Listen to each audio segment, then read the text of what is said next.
Hello everyone, welcome to my mini blog. यो चाहिँ video चाहिँ मेरो तेस्रो दिनको हो। एडिट चाहिँ अस्ति गर्नुपर्ने साथीहरू, मैले बिर्सेर एडिट गर्नै पाएकै थिइनँ। अनि काम पनि भइरहेछ, त्यही भएर भ्याइ पनि थिएन कि साथीहरू। अनि म बिर्तामोड आएको छु, मैले अस्तिको भिडियोमा भनेको थिएँ। अनि यो चाहिँ थर्ड दिन थियो क्या, तेस्रो दिनमा मात्रै मैले भिडियो गर्नु पाएँ नि त। दोस्रो दिनमा चाहिँ हामी यति धेरै काम थियो साथीहरू, गोठ गएर यताउता कामहरू धेरै थियो। अनि भेनाहरू चाहिँ उता माइ जान आँट्नुभएको थियो र त्यत्तिकै बिदाहरू गर्दा ओर्दा दोस्रो दिनमा चाहिँ केही गर्नै पाइएन क्या, मैले भिडियो लिनु पाइनँ। अनि यो चाहिँ तेस्रो दिन हो, दिदी र म मात्रै छौँ। सबैजना जानुभएको छ नि त, घर परिवार सबैजना जानुभएको, दिदी र म मात्रै बसेको घरमा चाहिँ। अनि अस्ति इमर्जेन्सी आउनु पर्यो भन्दै थिएँ साथीहरू। म त्यो चाहिँ के हो भन्दाखेरि दिदी बिरामी थियो क्या। अनि दिदीलाई हेर्दै पनि अनि एकैचोटि बिरामी भइदियो।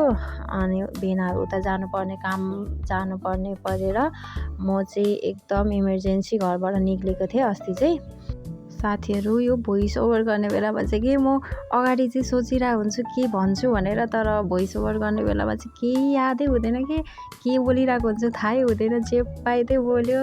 अन्त हामी चाहिँ त्यही खानाहरू पनि खाएको थिएनौँ नि त साथीहरू। अनि खानाहरू चाहिँ बनाउँदै थियौँ हामीले भन्दा पनि दिदीले बनाउँदै हुन्थ्यो। अनि म चाहिँ यत्तिकै भिडियोहरू लिँदैछु।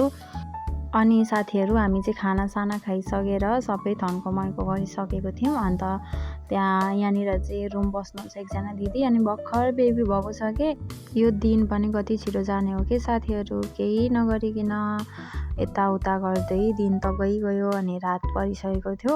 हामी चाहिँ खानासाना खाएर दिदी र म चाहिँ धन्दा गरी पनि सकेको थियौँ। अनि भिडियो एन्ड गर्नुपर्ने बिर्सिसकेछु कि मैले त। अनि त्यही भएर भिडियोहरू पनि एन्ड गर्दै, अनि केही भिडियोहरू त दिउँसो त केही त लिनु पाइनँ, त्यही नानीहरू आउनुभएको थियो बेबी तल रुमबाट। अनि त्यही एकछिन हेऱ्यौँ, गफ गऱ्यौँ, केही गरिनँ अरू त। त्यही पनि दिन यति छिटो जाने साथीहरू। अन्त त्यही हो साथीहरू, अब हामी पनि सुत्नुपर्ने हुन्छ। रातिको झन्डै 7 बजिसकेको थियो।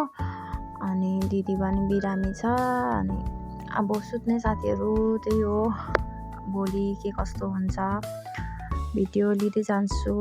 यति इन्जिलसम्म साथ दिनुभएकोमा धेरै धेरै धन्यवाद। Thanks for watching.